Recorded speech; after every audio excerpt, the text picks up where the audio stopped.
ராஜாக்களை தோன்ற செய்பவரே தோத்திரம் என்று சொல்லி இந்த புதிய நாளிலே தொடங்குவோம். ஆதியாகமம் 17:6 உன்னை மிகவும் அதிகமாய் பலுக பண்ணி உன்னிலே ஜாதிகளை உண்டாக்குவேன், உன்னிடத்திலிருந்து ராஜாக்கள் தோன்றுவார்கள் என்கிற அந்த வாக்குத்தத்தத்தை கர்த்தர் ஆபிரகாமோடு தம்முடைய உடன்படிக்கையை நித்திய உடன்படிக்கையாக ஸ்தாபிக்கிறார்.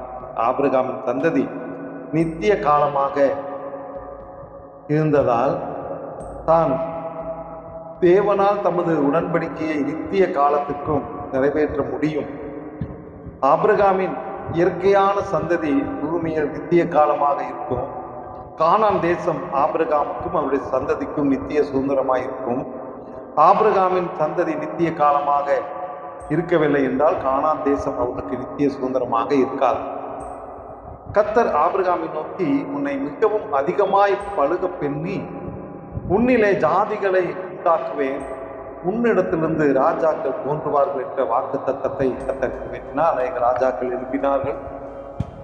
கர்த்தர் அந்த வாக்கு தத்தத்தை நிறைவேற்றினார். தேவனுடைய பிள்ளைகளை அவர் ஆசீர்வதிப்பதிலே செயல்படுத்துவதிலே வல்லவராயிருக்கிறார். ஆமென்.